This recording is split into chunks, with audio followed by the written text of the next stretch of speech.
Yeah, hello everybody. Today's January 15th. This is Zarathustra, and I'm broadcasting live from Los Angeles, California. And I'd like to welcome you all to Fifth Dimensional Academy of Higher Consciousness. So we're just going to start with doing a meditation. And then after the meditation, those of you who are familiar with the work we do is we basically mute all, we mute everybody because devices make funny noises. Those of you who are here with me for the first time, just be aware that if you want to communicate with me on our system, Zoom, you just write something on the chat box or later on I can unmute you and you can ask me your questions. Those of you watching me on Facebook Live, just be aware that I'm unable to answer your questions. If you want to communicate with me, you have to come on our system through our website, zarathustra.tv, and then we'll send you, join the Academy, and we'll send you a link and you can connect with me that way. But I'm unable to read the questions on the screen on Facebook Live and answer. So we're just going to do a heart awakening meditation. What we're going to do is you're going to bring your attention to this part of yourself and to your heart chakra, to your chest area. And you basically what you want to do is that relax. Just be comfortable, sit comfortably, and simply divert your attention. Bring your attention back to here, this part of yourself. So instead of putting your attention on your daily problems and thinking about somebody has said something you don't like or something has happened, or maybe 2 hours from now you have to be somewhere, or something happened earlier today and you had to deal with it. Put everything away for now. Take a break from your past and take a break from your future.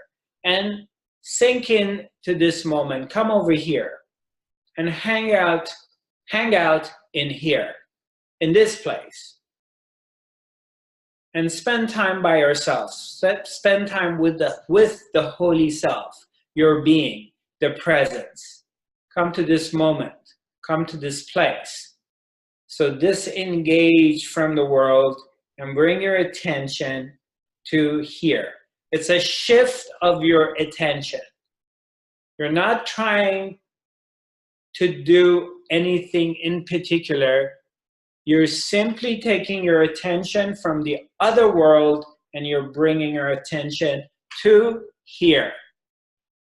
And sink into this place by simply being present, by simply diving into your natural state. And as you do that, I would like you to feel your auric field. I like you to feel your heart, the love that is here, your present. And envision that with every breath you take, envision that there is a body of light here in your heart area, in your chest area. And when you breathe in and out, the light starts to expand. It's moving, it's living.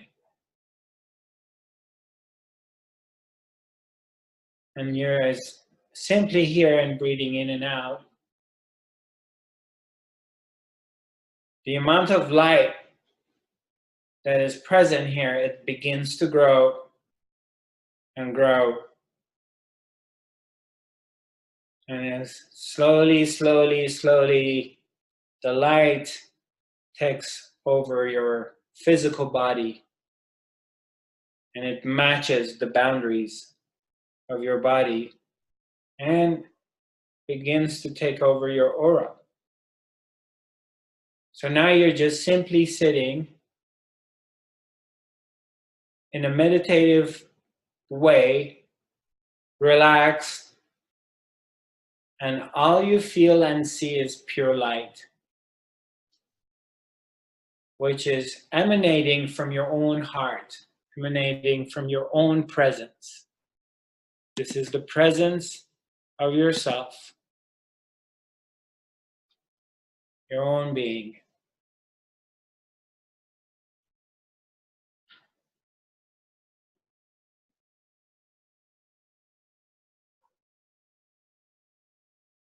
In a very natural way, without trying to force anything, without trying to accomplish anything. Okay? It's different than your ordinary life. Here you are in this moment, not really trying to do anything. You're simply being.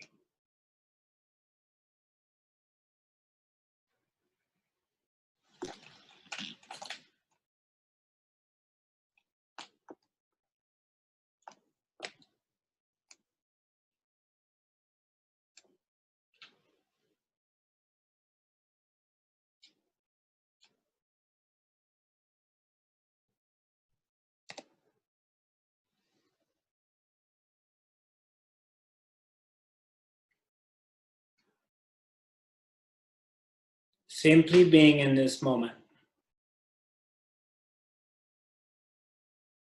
Simply allowing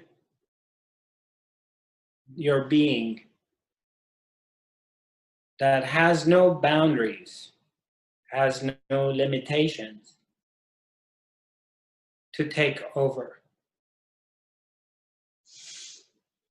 And if you're to give it any kind of color, you can give it the color of gold, color of light, or whatever color that it comes for you.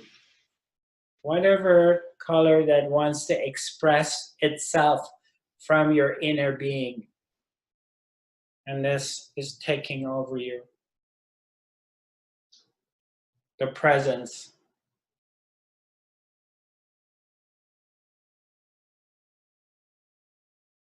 A pure light of pure being.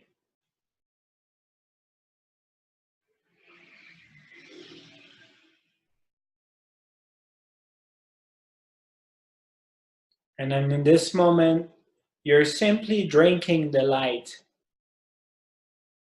the vibrations. You're drinking the rays of golden light.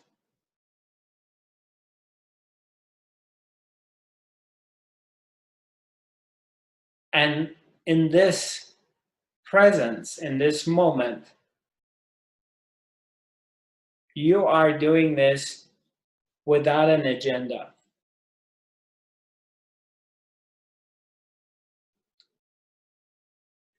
You simply are here. You're not even trying to raise your vibrations. You're not trying to heal the world. You're not trying to heal yourself. You are not trying to do anything in this moment. You're simply here.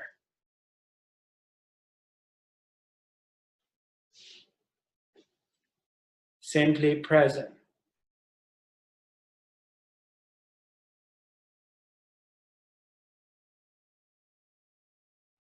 Simple presence.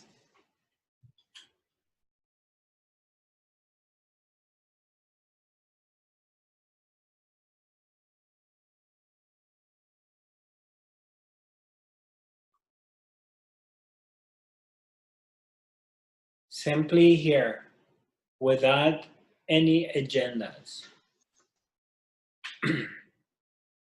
Very different than our ordinary life.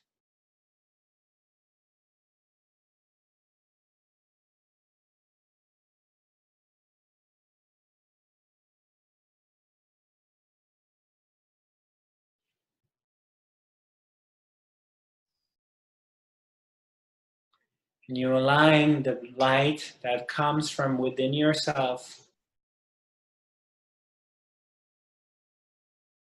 to keep expanding and expanding.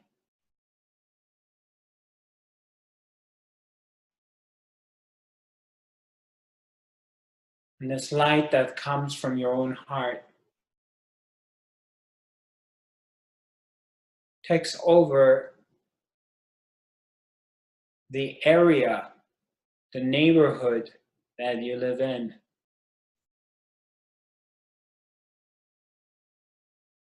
It's you who have expanded and have enlarged your presence. And it keeps growing bigger and bigger.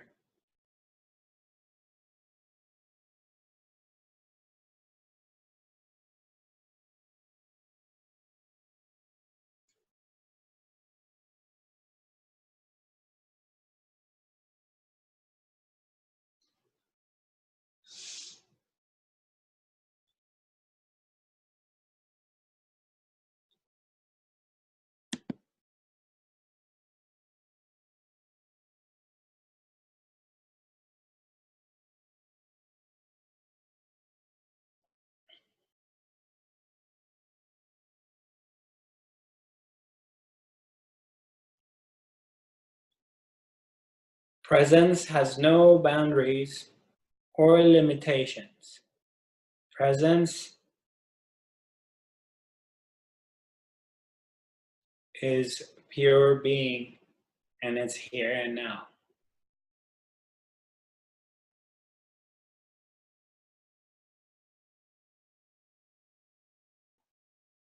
And you are that.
And you just allow this expansion to continue, a pure light that you are. By simply being here and simply being disengaged with the world and not trying to do or accomplish anything or have any expectations. No expectations, just simply here.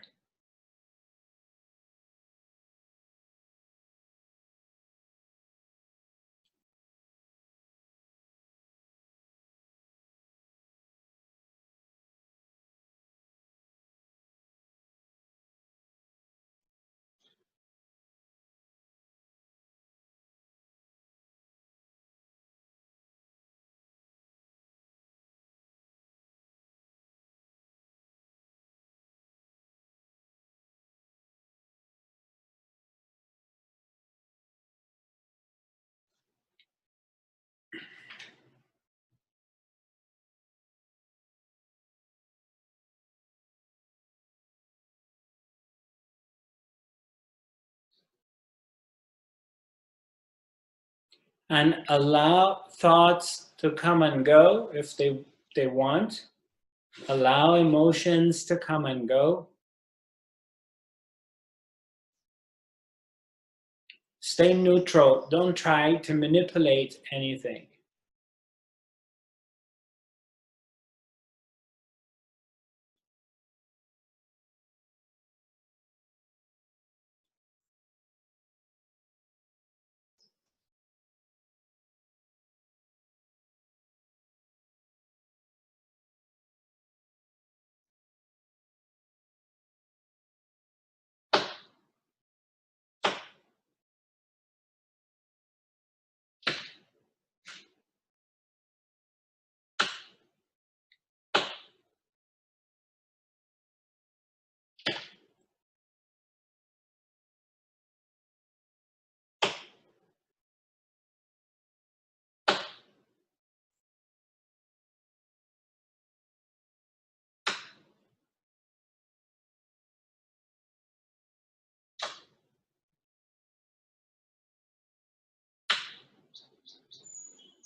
Good.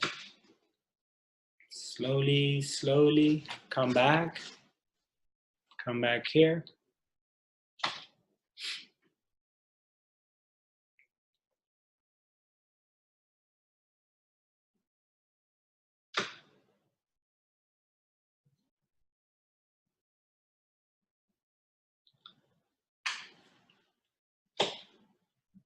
Slowly, slowly, come back.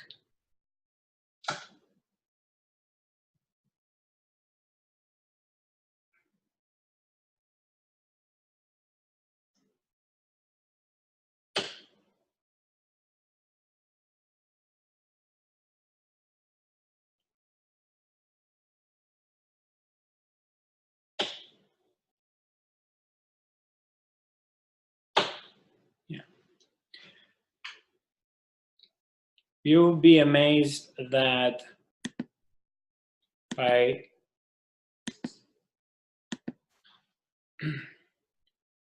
simply developing a little bit of a discipline, and if you can every day take a little bit of time and sit still and be quiet and disengage from the story of your life, you'll be amazed that how your life begin to change by simply disengaging of whatever is happening and hanging out with the presence in this moment, the presence of yourself. And then you begin to see how it starts to affect the quality of your life by simply 5 minutes, 10 minutes, 20 minutes, half an hour of disengaging with the world, disengaging with your own mind,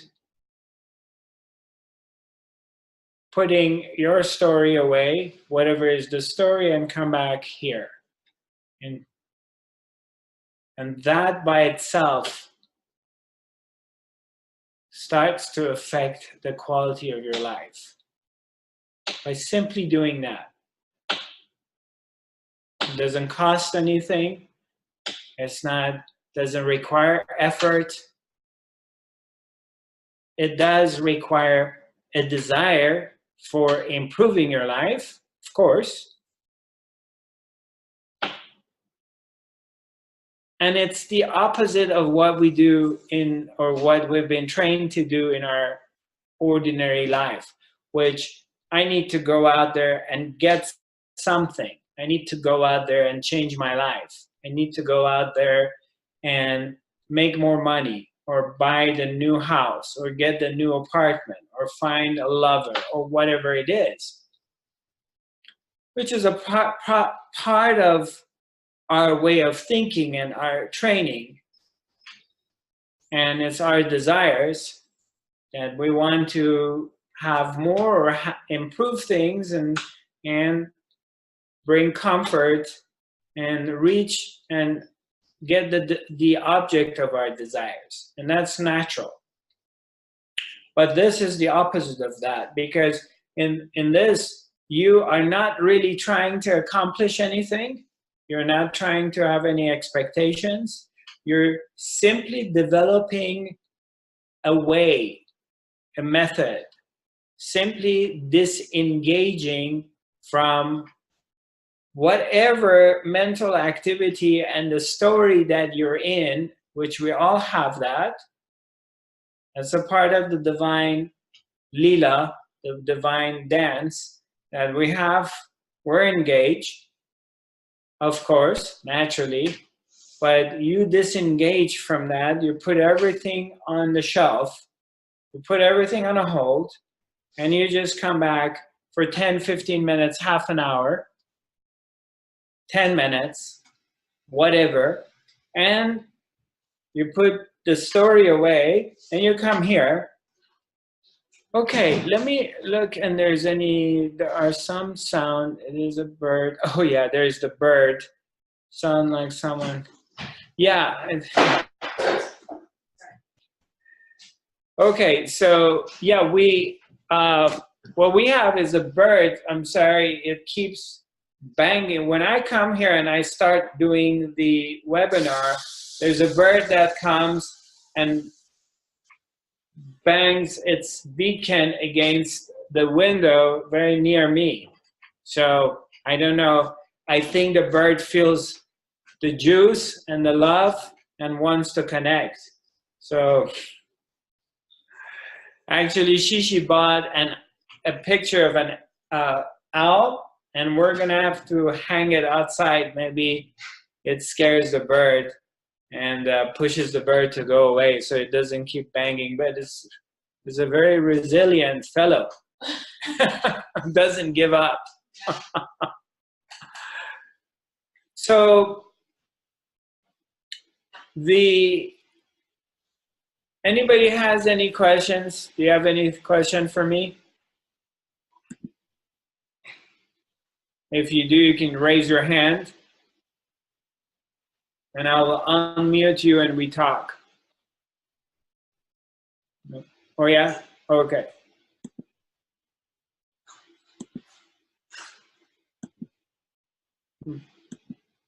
I'm trying to, okay. All right. Okay, I was writing the question, so you can just read it. Yeah, that's easier for both of us, isn't it? No, but you already have it in the chat. Oh, okay. So do you mind if I read it to everybody? Please. Okay, what's the difference between spirit and soul? Since people seem to be confusing, interchanging them. Right, spirit and soul. Well, I think I think I know what you're talking about, but to me there's no difference between, you're talking about human spirit as your being, correct? Or the spirit of festivity, or the spirit of I don't know, a football team. You're not referring to that. Am I right? I am thinking of spirit as the life energy, like right, like chi. Right. Well, to me it's the same. It's just different words pointing out to the same thing. So to me there is no difference.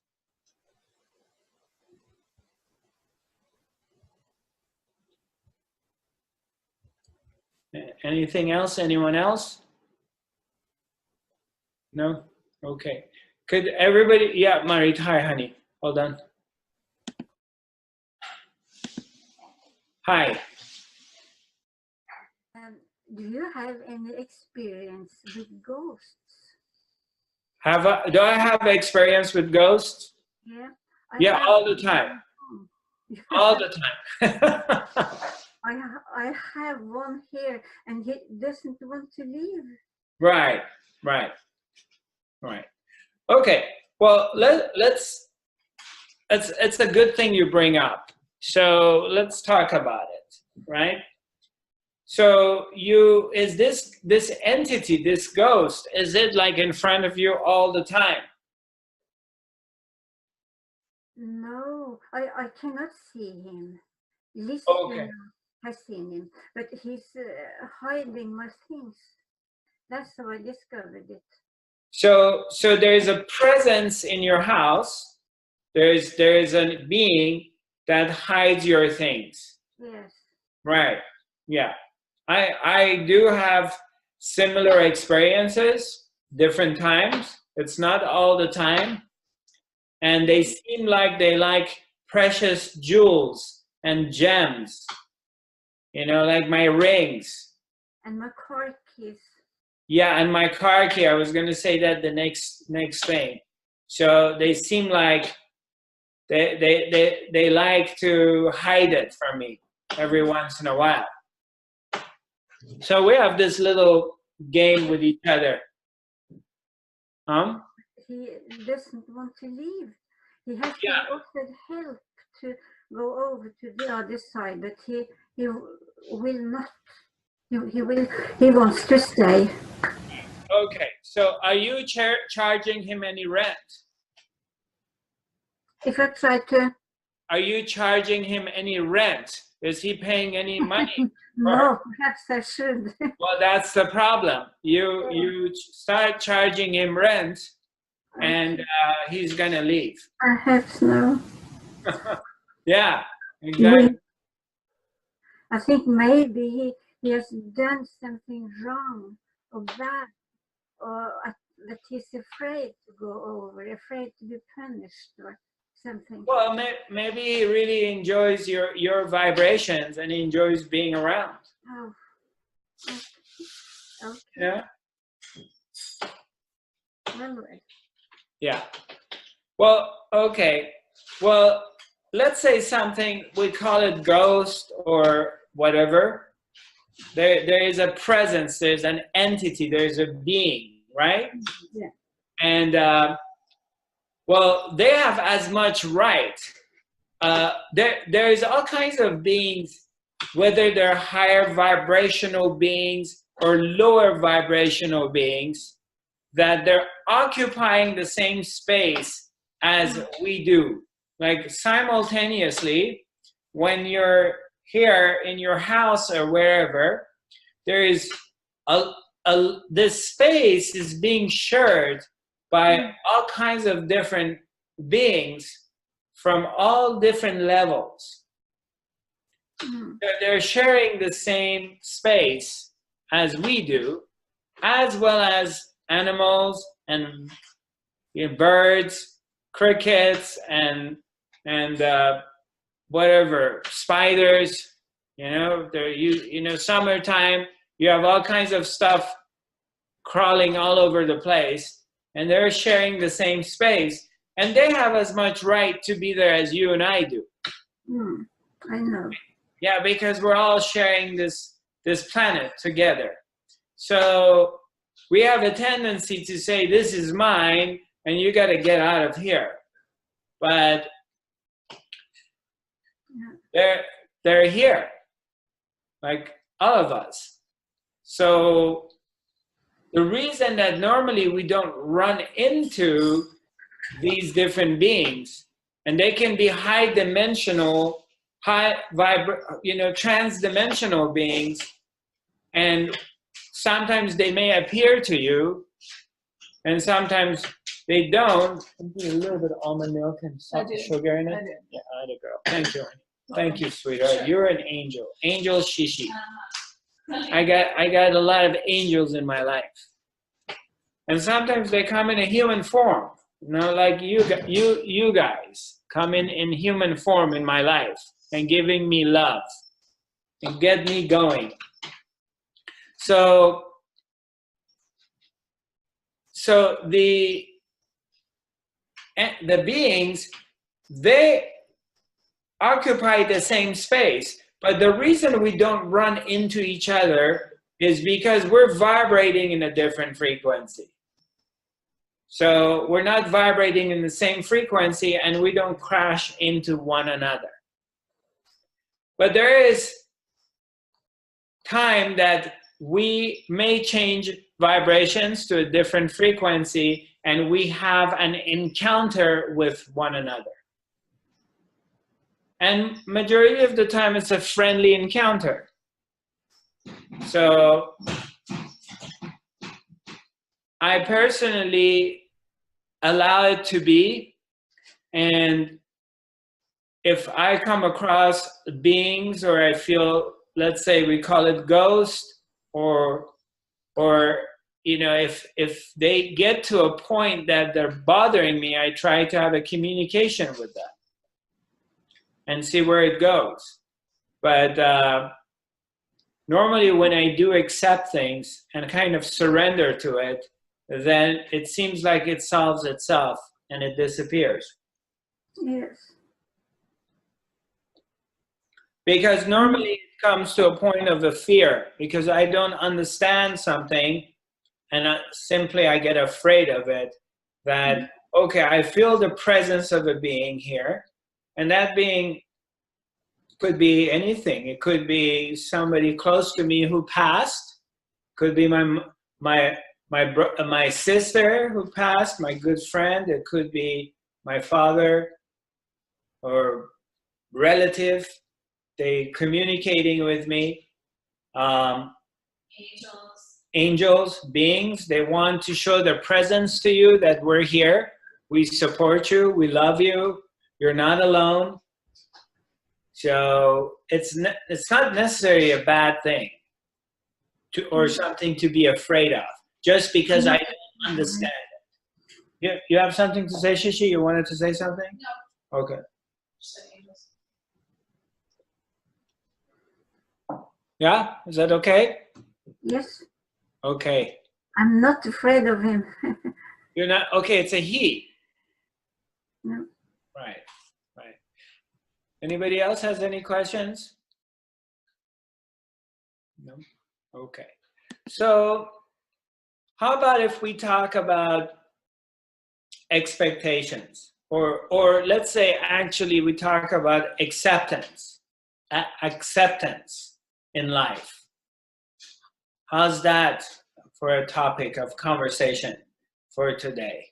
And what does acceptance mean? Accepting, you know, we're talking about acceptance of what is, acceptance of life.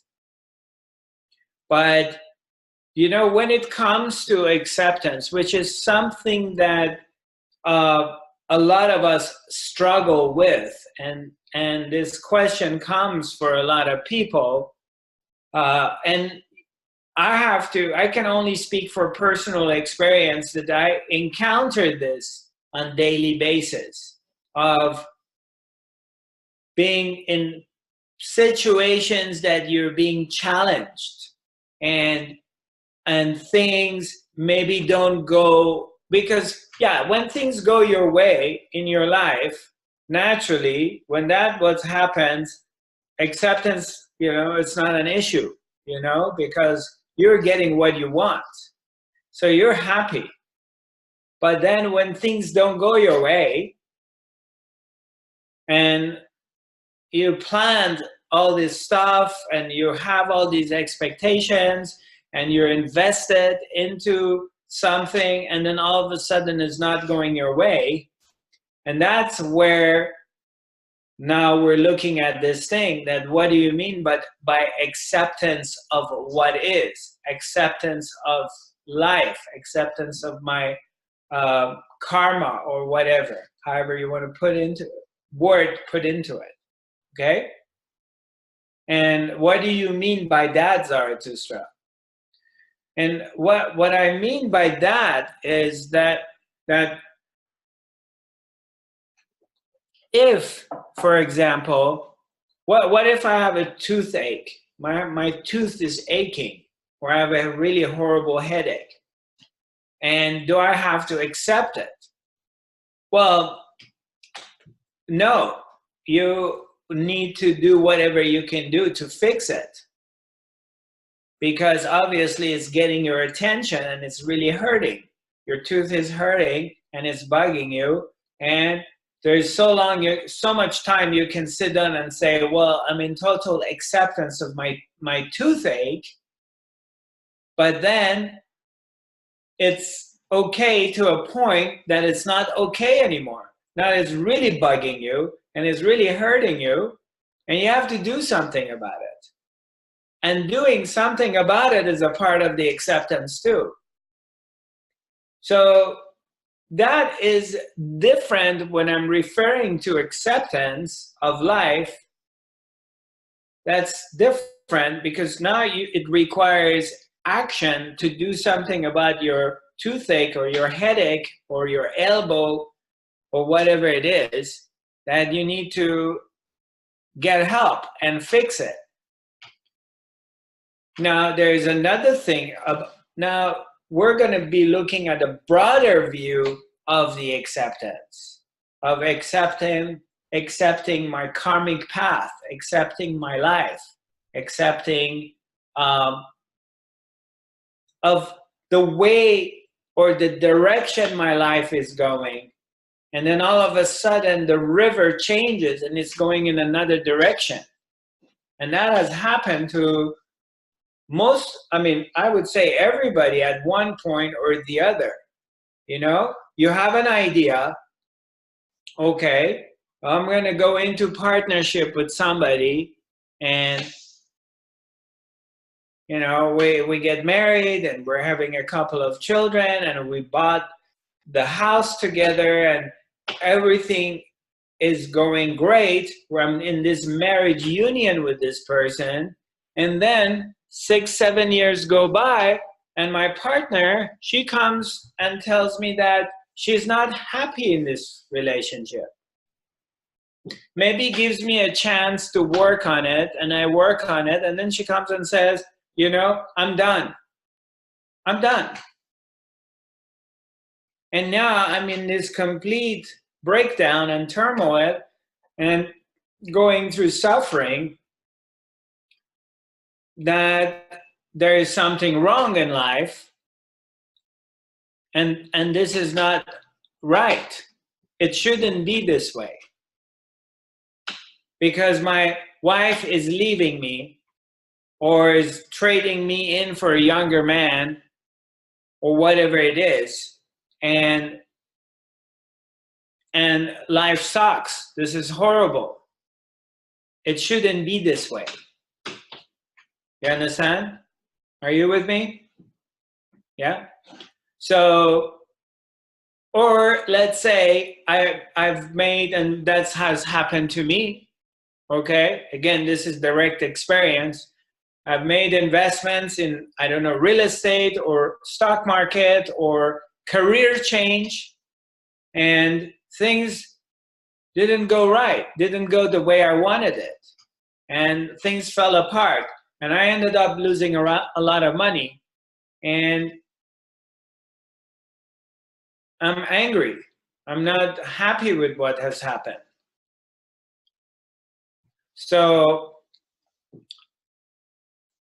what I'm referring to is my attitude and my level of understanding, whether I'm coming from a higher consciousness space of accepting of what is that this relationship with this woman has ended, or it's not happening, or it's not happening for her anymore. So now, before, we're two people moving together in this river, going in the same direction, and now all of a sudden the river is splitting, and one is going in this direction and one is going in this direction, but we're not in the same path anymore.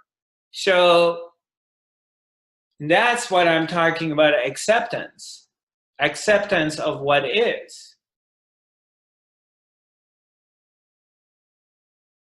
And now the river of life is taking me into another direction. Can I accept it? Or I am angry or have expectations with life that it shouldn't be here. It shouldn't be like this. It should be the way I thought it should be. And this is basically, even a lot of people on spiritual path are really struggling with it, because we're having an idea. I have a lot of people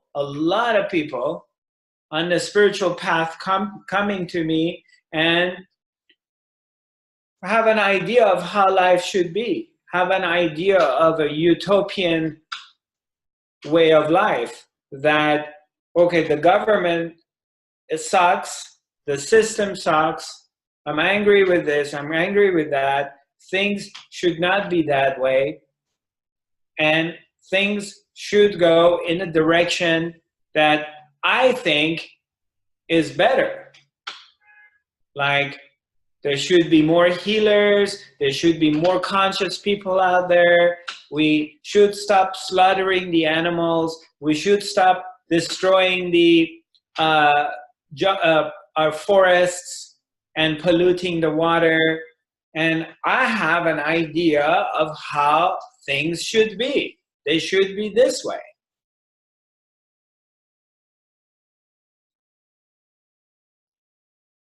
And they're just not going in the direction I want them to go. So what happens is I begin to suffer. Isn't this how it is? When things really don't go the way you expect them to go or you want them to go, isn't that how you normally suffer? Is there anyone who wants to talk to me? That seems to be the case. Yeah. Yeah, hi, Rosalie. Hi, you don't need to suffer if things don't go your way, because what you're looking for is inside in you, not outside. So you can change it yourself. Well, change it yourself to what? To the better. If it's a thing that makes you suffer, you have to turn it around yourself. Not any other can do it for you. No, nobody can do it for you. That's absolutely right. So if something is not going your way, right, you may not be able to change it any other way. But No. when you begin to understand acceptance of what is, acceptance, you're come to this place of more of an attitude to be surrendered to what is in life. And that doesn't mean that you're not really trying to make things right and good, and you're not striving to improve your life. But in the meantime, you have developed awareness to this place that you see, if the flow of life is not going in the direction you want it to go, or you think it should go, you can accept it as this is what is going on. And then in that attitude and that type of mentality, it's very difficult to suffer.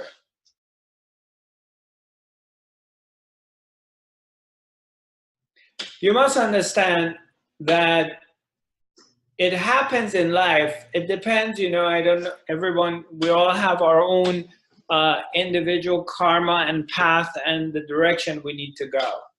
But I experienced this many times, that doors close down. They get shut down in my face.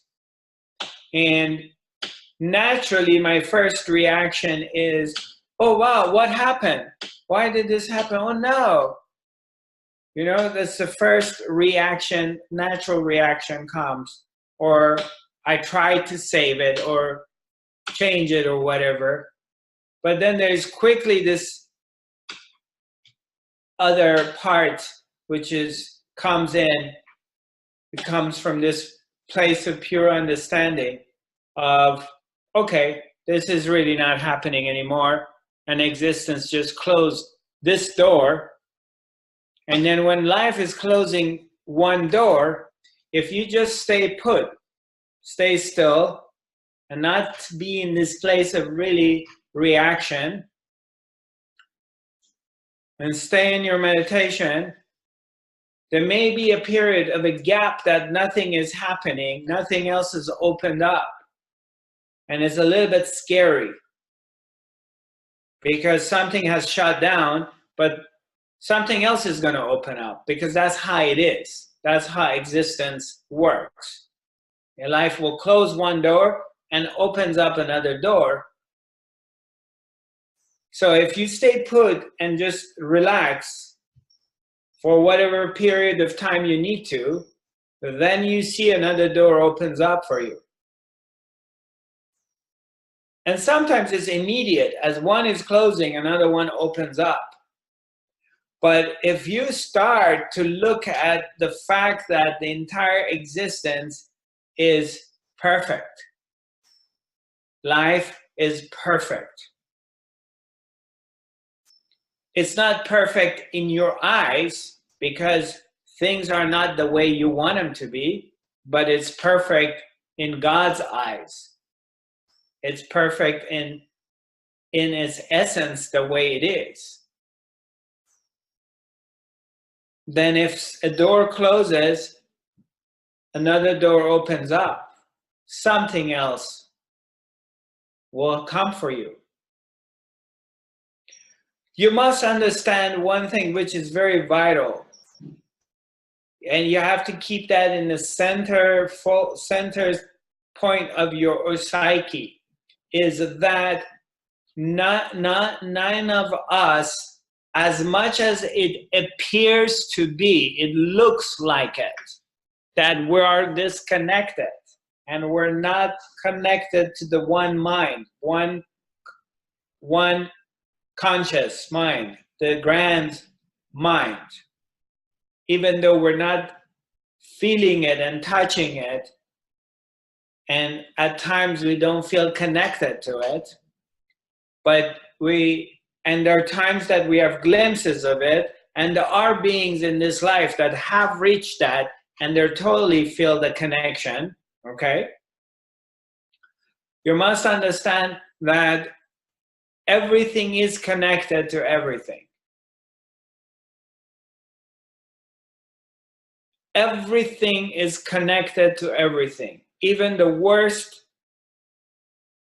evil human being or entity is connected through the oneness to the both best, beautiful, divine being in the world. Are you with me? You need to pay attention to this part. Everything is interweaved to everything. All of it is connected. It's all a part of the oneness. And you are a part of the oneness, and you are the oneness. You are a part of the oneness, and you are the oneness. Yes, the mind doesn't really understand. But what do you mean? I am a part of the oneness, and I am the oneness. But it's okay. You don't really need to understand it with your mind, because the mind can't understand the infinity. But when you're doing the work you're doing like now, and you connect and you start getting out of the way, means your ego goes away. This sense of I am separated and I'm strong and I'm mighty and and goes away, and you're just here.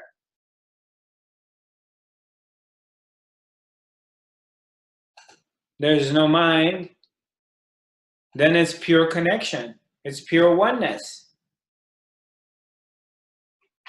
Because no matter how hard you try, sweetheart, my dears, No matter how hard you try, no matter how many times you tell yourself or try to hypnotize yourself, you can never be disconnected from the oneness.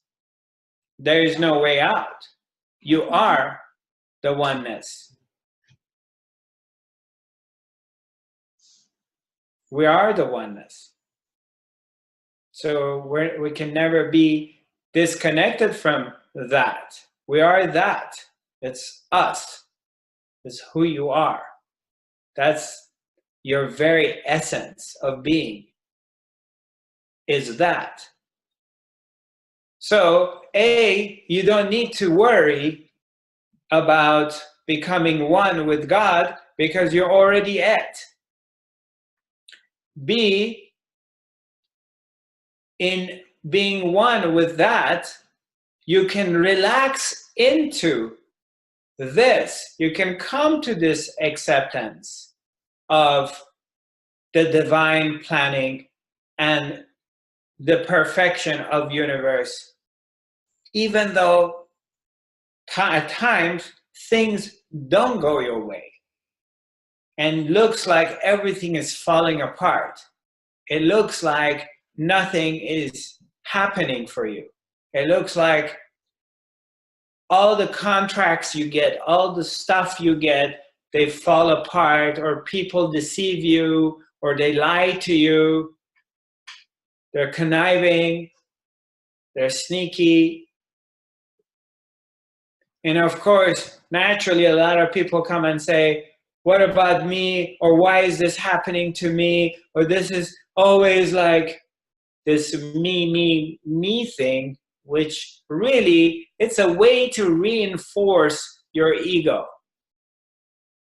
And, you know, we go into this negative thinking or negative way of pattern of thoughts, or being angry is really the ego, inflated ego, which is very addicted to and gets fed through negative thoughts because it enforces its existence.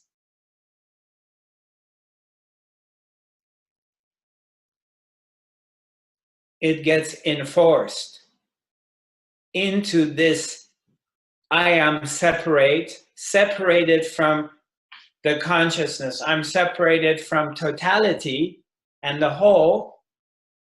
So therefore, I'm here and I'm a victim. And everybody lies to me, or they're being conniving with me. And then with that comes the story that I want to tell my story of how I got screwed over this business deal to my best friend. That I'm a victim. And my best friend says, you know, oh, I feel bad for you. I'm sorry, you're right. And, you know, you got the short end of the stick in this deal, and they really screwed you. And look, that doesn't take away from the reality of you may have been screwed in a deal. Somebody lied to you and they stole your money, or they sucked you into a deal and you lost money. I'm not saying that doesn't happen and that's not valid. Or maybe you got in a relationship with a conniving person and they're lying to you. But it's not like that doesn't happen, it happens. Okay? I'm not taking away from that. Okay? But what I'm saying, what I'm pointing at, this is very important. I explain this part to you so you don't get confused. What I'm saying is that at no point there is any disconnection. You're always connected to all of it.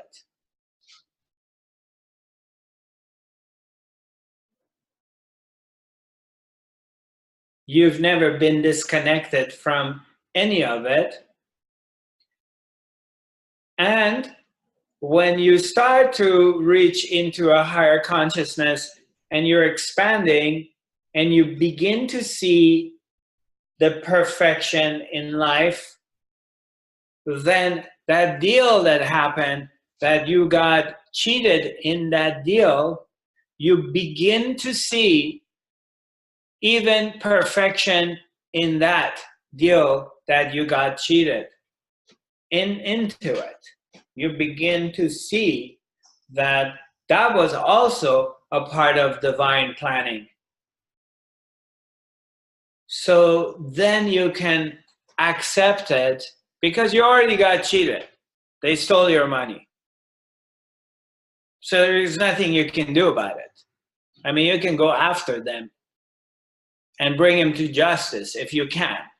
And you may be doing that, and there's nothing wrong with that either. But you don't lose sight from the big picture. Even though if now in your action you have to go and defend yourself, but you don't lose sight of the big picture, that you can see it was all was meant to be in that way through divine planning. So you have developed the acceptance of the divine planning. Now, whether you're going to react and try to go and sue these people or go after them and bring them to justice, or you don't, that is part of the divine planning as well.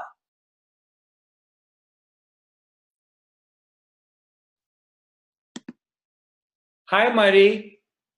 Hi. Nice to see you. Nice to see you too. I was just thinking about the, divine planning and contra the free will. Makes me a little bit confused. Of divine planning and free will.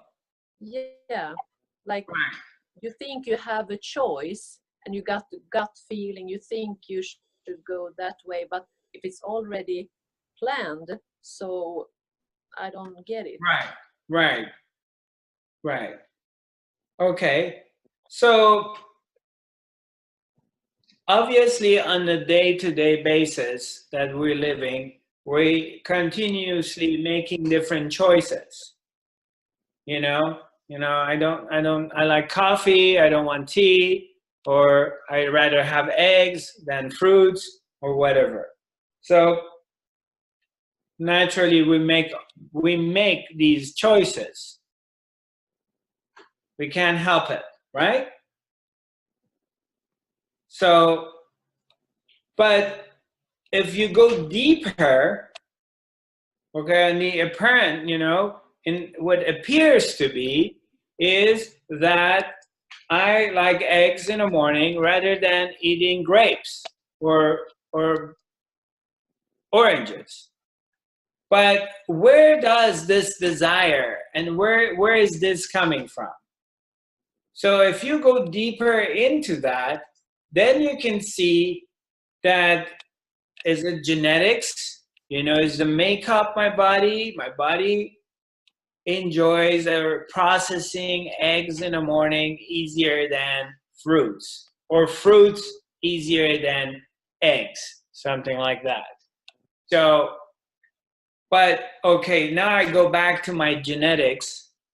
And also I can look back at my conditioning that, with what parents I grew up with, in what region of the world I grew up, whether it's culture is having eggs in it or not, or it's in a culture that, parents get up in the morning and they're eating fruits. So, okay, that's another, we go deeper back.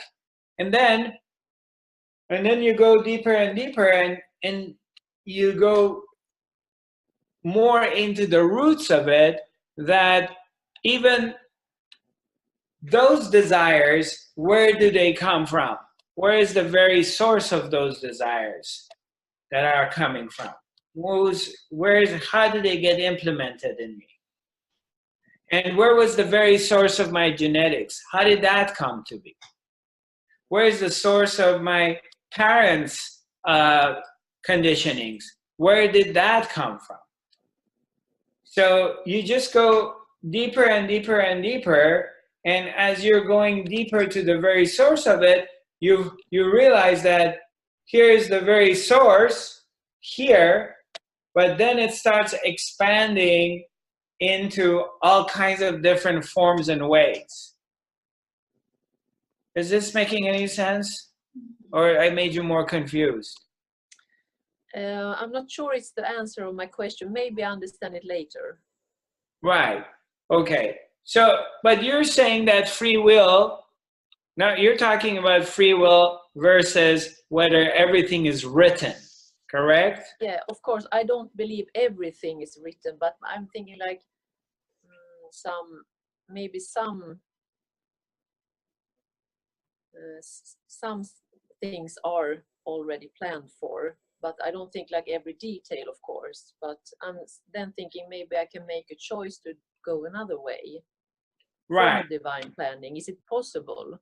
Well, when you make a choice, where is this desire come to make, you know, I go left or I go right, correct? So, Yeah. so where is the desire to go right, or you choose to go left? So where does that desire come from? Where does that choice come from? That feeling that I need to go in this direction. Where is the source of that?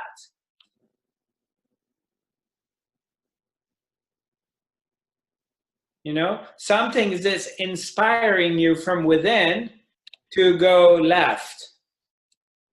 And where is the source of that? What is it that inspires you to go left? Okay, maybe I understand now what you mean. Right, exactly. That's right. It appears, it looks like you're making that choice based on the highest level of intelligence available to you. Right? I've used this example, for instance, you choose to marry somebody. You meet a gentleman that you like, and you decide marrying this person and starting a life with. Fair enough? And when you're entering into this partnership with this man, what is your intention? When you enter into a partnership with a man, whether you like men or women, I mean, I'm using man and woman as a metaphor, but it doesn't matter. Okay, so what is our intention normally? You know, if you enter into a partnership with a man, what is your intention? Can you tell me that?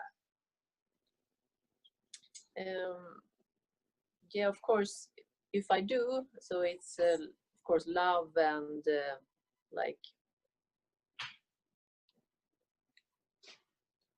a friend or like those kind of things. Happy, satisfactory life, correct? Yeah. You're entering into a partnership with a man because you're assuming, you're hoping, you want, this is going to be a happy life, we're going to be together, there's going to be love, there's going to be joy, there's going to be fun, correct? There's going to be respect, we're going to grow together, correct?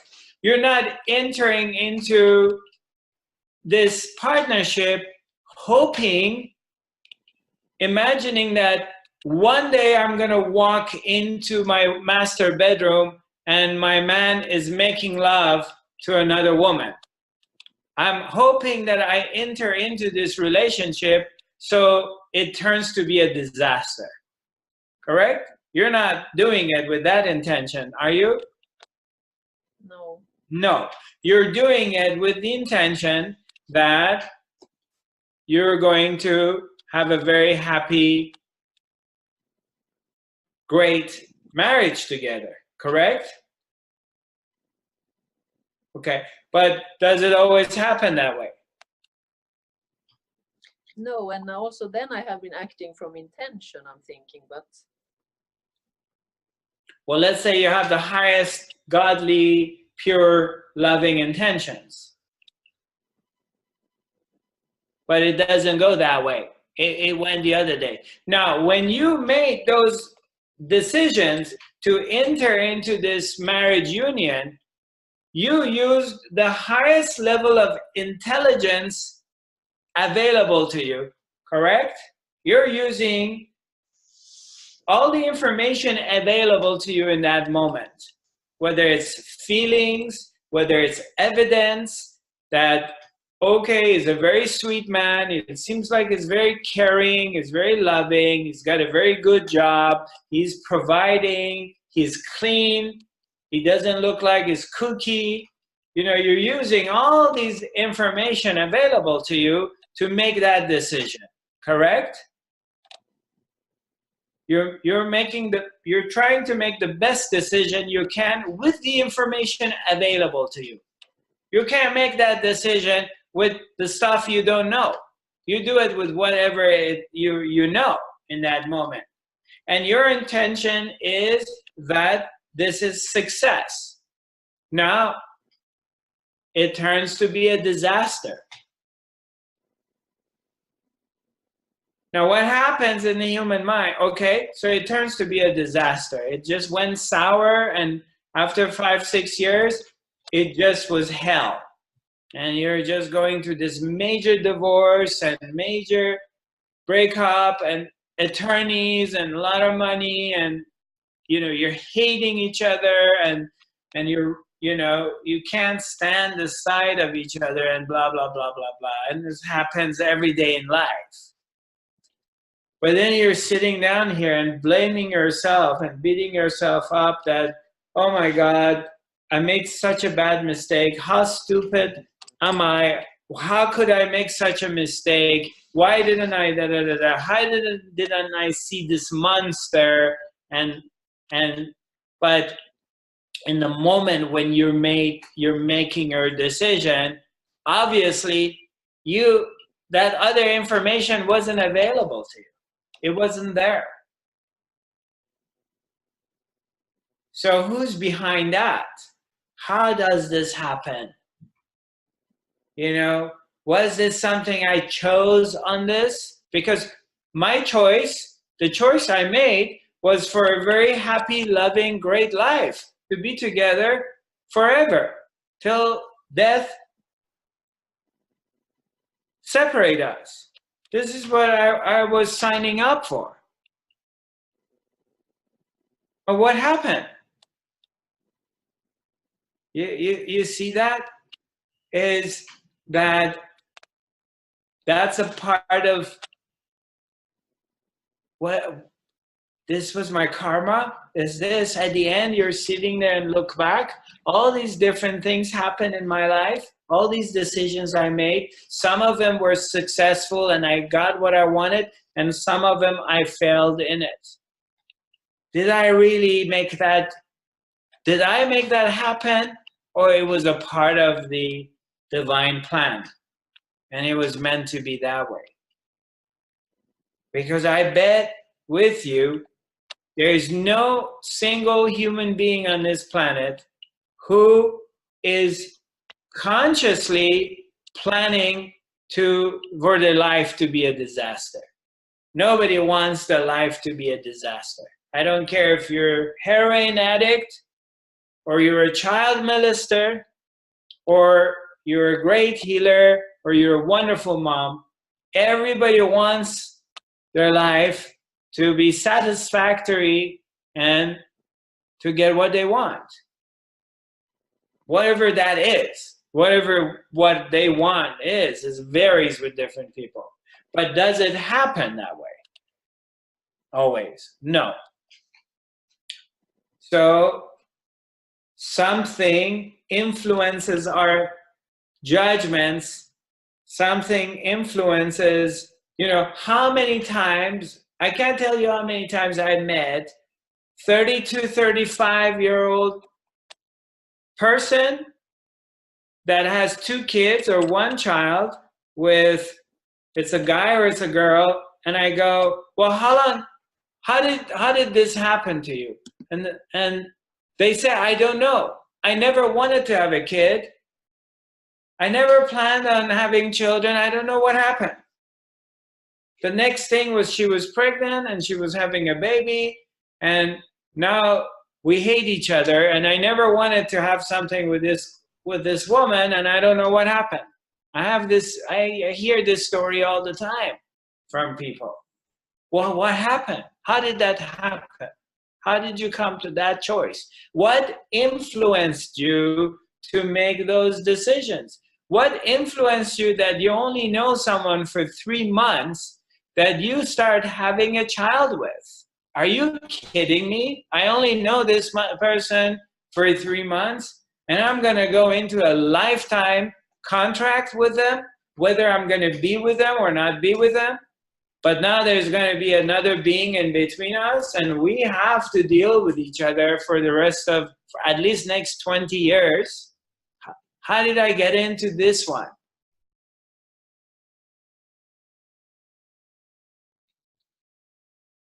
And these are the things. This is just one example of in relationship to this, that in my investigation, when I go back to it and I see like, oh my God, you know, this is all in the path. This was all laid down. It wasn't like I made that decision. I made that choice. To me, it seems, it looks, it feels that way. It's very clear that something bigger than me makes these decisions and influences what appears to be my choice, but influences my choice and decisions, and then I go in that direction. And a lot of times in the beginning, it's like they're showing you the gates to heaven. It looks really amazing. This is it. And you're really happy, and you got all your backpack and everything with you, and you're going to go into heaven. But it turns to be hell.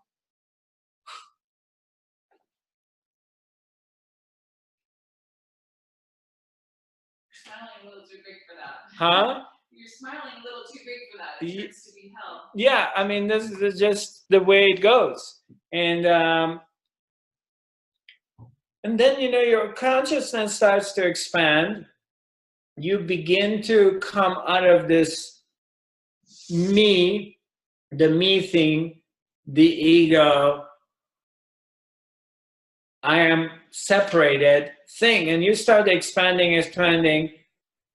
And then you start to see, you begin to get glimpses of the big picture. You start to see like, oh, there is an intelligence much bigger than my egoic intelligence, is pulling the strings, is at work here. There's a force that is at work here. But this was only an example on the negative side, okay? How about the times that something happened that you're about to die? You're in a car accident and the car is rolling down the hill 6 or 7 times and nothing happens to you. Or you're in the ocean, you're about to be drowned, and somehow miraculously in the last moment you're saved. Or the stories we hear from the soldiers that in the war, the entire company gets shot and blown away to pieces, and one person in the middle of the fire, nothing happens to them.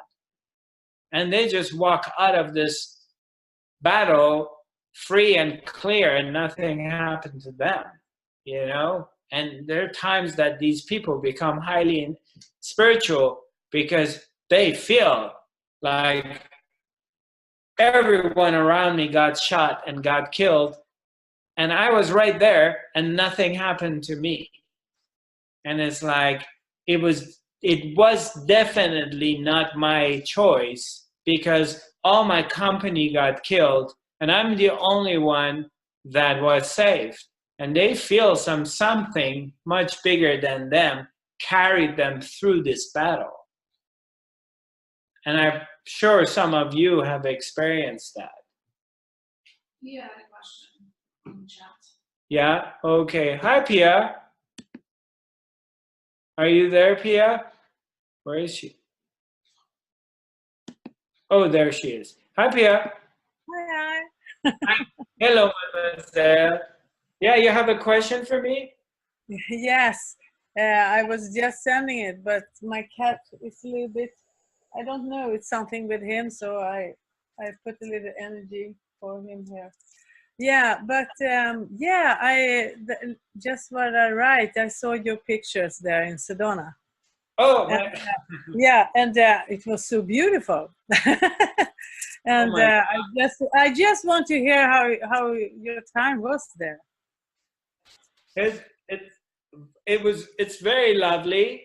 I mean, I loved it. Of course, I was working. I would say most of the time I was working because I went to, you know, we're renting, as you know, 3 houses next to each other. And one of the houses is the main house, and that's where we're going to be gathering. So I went to check everything out, and then I was looking for our transportation, and also was interviewing a chef to cook for us. So most of the time I was working in Sedona, but the hours that I got in between, that I got a chance to go hiking and going around, was it's divine. I mean, you know, it's interesting. I know how amazing Sedona is, and then I come back here and I forget. Now, it's not that I forget.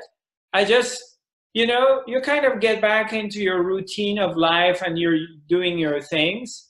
And then I go back there and I'm like, oh my God, you know? And I start getting into it. I was going through my pictures a couple nights ago, and I don't know, I have like at least over 1,000 or 2,000 pictures, maybe 500 pictures of the sky, of clouds or sunsets, and thousands of pictures of the red rocks. And I still go back and I can't help it not take photos. Even though I have like a couple thousand pictures of amazing parts of Sedona, I still, when I go on a hike, oh my God, I gotta take a photo of that. Wow, isn't it? I gotta take a photo. Oh, I gotta make a video of this. And it's funny because a part of you wants to share the experience in the moment that I have there with all of you. But of course, the phone, the camera is not going to do justice and is not going to really give you the majestic presence of the Red Rock country. So yeah, it's beautiful. It's really, I'm really happy that we're all going to go there and we're going to get a chance. And all these years, I keep talking about this place, but now with those of you in mostly in Scandinavia, and now I'm excited because you're going to come and see it for yourself, and it's going to be like, oh yeah, oh okay, now I know Zarathustra, what you're talking about, because this place is in another dimension. And you know, just this last time I was there was drizzling. There was a time that, you know, there was a little bit rain came, and all of a sudden the entire red rocks, everything is fluorescent red, I mean vibrant red, with fluorescent cactuses and vegetation. So you have this fluorescent green on fluorescent red. And it's just vibrant.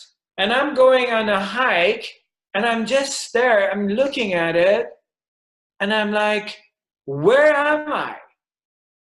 Where is this place? Am I on the surface of Mars? Am I in another dimension? Am I on planet Earth? What is this place? Because it shifts. And it becomes like you're in another world completely. It's like an animation world that you've entered. It's like a cartoon world, you know? It changes to something else. So it never ceased to amaze me, this place. And of course, Sedona is, oh, you got, sorry. And Shishi, Yeah. maybe you mute yourself. I'm muted. Right. So, and another thing is, to me, Sedona is raw male energy. Okay? Are you there, Pia? Yeah, I'm here. Yeah. To me, Sedona is male raw energy. It's just pure energy. And it's very still. So you come across these mountains, especially Thunder Mountain. Thunder Mountain is kind of like this. It's like strong, intense energy standing like this. It doesn't move. And it's strong. So wherever you are in the town and you look and you see Thunder Mountain, it's right in the middle of it. There's no escape. And it's raw. And when I get there, it's like when I'm sleeping at night, I feel like, woo, you know, there's this really low vibration. So when I go on these hikes, I get to these spots and I'm just sitting there and I'm just looking. And to me, this place is the embodiment of silence. It represents silence. It's grounding. Yeah, it's very still. You know, it's like really like this. And it does not move. Then you're sitting somewhere, whether you go hiking or not. You don't have to hike necessary, you know, you just in the land. You know, you can drive 5 minutes, 10 minutes, and you're in the middle of the land. And then you look up and the cloud formation, so the rocks are still and you have these cloud formation constantly. It's changing to something else. So it's very interesting because the rocks and the land represents your inner silence, and then the formation of the clouds and everything, that how it changes. I'm going to post some really photos of the clouds afterwards so you can see that. To me, that represents the Maya. It represents the wheel of life and what is changing, what comes and goes, in versus what is still and is not moving.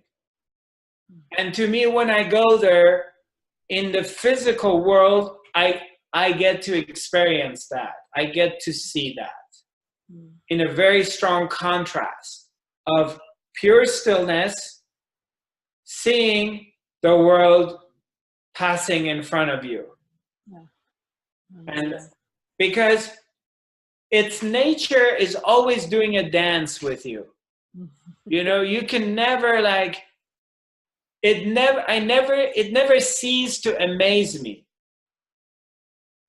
Like the last day I was there, like I wake up in the morning and it's like 7 in the morning, 7:30, I walk out and there's a mist and there's a little bit snow and it's really like misty, and the clouds have come down the mountains. It's misty, there's snow everywhere. And then you're waiting and it's like 8 o'clock, 8:15, the sun starts to come out and it's shining through and the snow melted and the sun is running through the clouds. And I'm like, wow, you know, I feel so lucky and honored to have an opportunity to come to this place and experience this place. So it never ceased to amaze me. I should just, it's the only way I can put it. But yeah, I'm really with you, and I feel that it's going to be amazing. Well, I mean, knowing you, yeah, knowing you, you're probably going to be hiking rocks and this and that, and from knowing you from Ore and everything, you're going to go crazy in Sedona. Yeah, I know. Like Ore. I love Ore too. Yeah, like Yeah. Ore. You're Yeah. probably going to take 10,000 photographs. When I'm there, don't know if I'm dreaming or if I'm awake. Yeah. But I see you send, I talk to people and you send a little bit live films from, the tourists, but we are not going to be by the tourist. No. That day I wanted to go. There's a place. It's the airport Mesa. There's a big hill. That's where the airport is, and everybody go. A lot of people go there around like 5 or 6 to see the sunset. Okay. So I wanted to take a little bit of video from there. Mm-hmm. No, we're not going to be in the touristic areas at all. No, we're not going to deal with that. I know all the spots that nobody knows. Yeah. Actually, that's so nice to come to your place, really. Yeah, exactly. No. When you come to Ore, you come to my place. You got it. Yeah. Right. So I'll put some pictures of also the houses, the inside. We have very nice accommodation. Very nice. Very nice, roomy, size is great, beautiful new houses. So yeah, it's nice.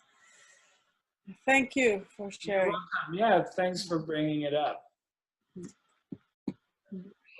Yeah, it's 11:38.